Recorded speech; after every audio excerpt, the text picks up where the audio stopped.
Once upon a time, in a vast kingdom nestled between rolling hills and deep forests, there lived a young orphan girl named Ada. She had no family, no home, and only the memories of her parents who had passed away when she was just a baby. Ada lived in a small village at the edge of the kingdom, working as a helper in the homes of kind-hearted villagers. Despite her hardships, Ada's heart was full of hope, and she was known for her cleverness, kindness, and the joy she brought to others with her songs. The kingdom was ruled by King Obi, a wise and just king beloved by his people.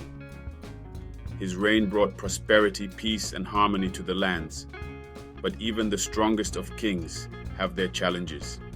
One dark day, a terrible illness swept through the land, affecting the royal family first. The king's health began to deteriorate rapidly, and the kingdom was thrown into chaos. The royal physicians tried everything, but no cure could be found. The king's condition worsened, and soon whispers of doom filled the kingdom. Without the king, the kingdom would surely fall into disarray. The queen, the king's wife, was beside herself with worry, and the people of the kingdom feared that they might lose everything.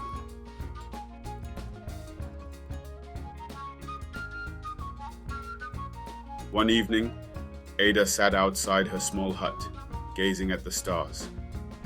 She had heard the news of the king's illness and the growing panic that gripped the kingdom.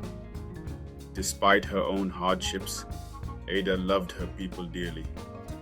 She couldn't bear the thought of the kingdom falling apart, and she believed in the power of courage and hope.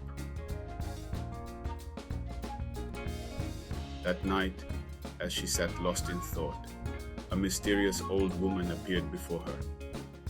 Her skin was wrinkled, her hair silver, and her eyes shimmered with a wisdom beyond her years. "You have a pure heart, child," the old woman said softly.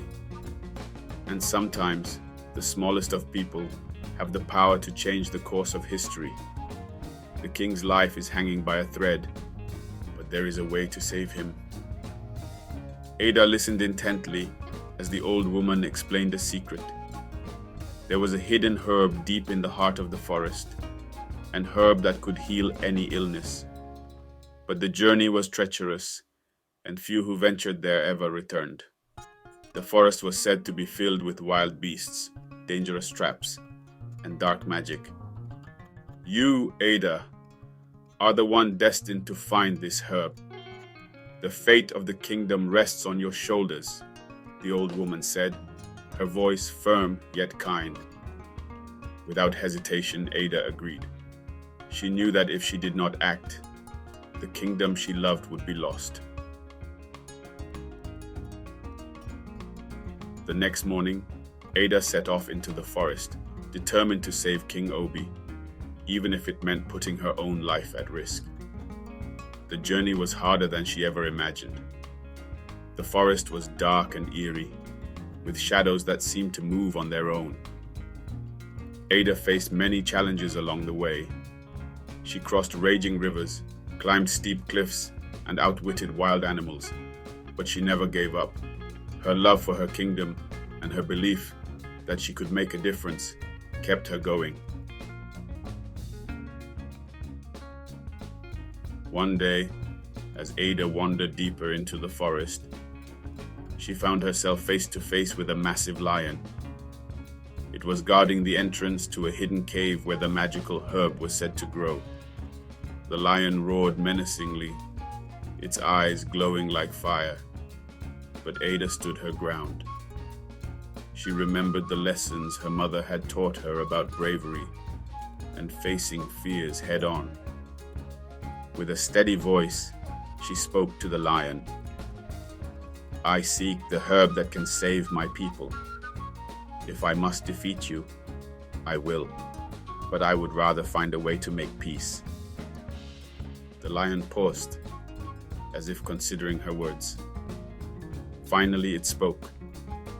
The kingdom is not only in danger from disease, but from the darkness that has spread within the hearts of its people.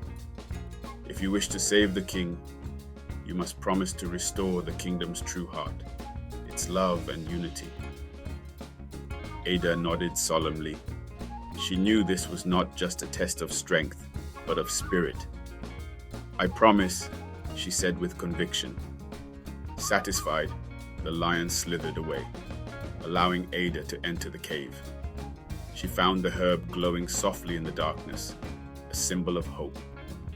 With the precious herb in hand, Ada made her way back to the kingdom.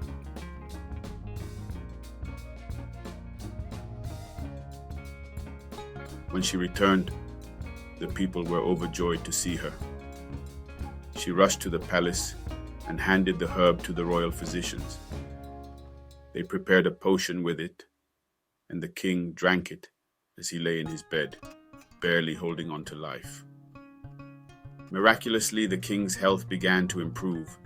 Within days, he was strong again, and the people rejoiced.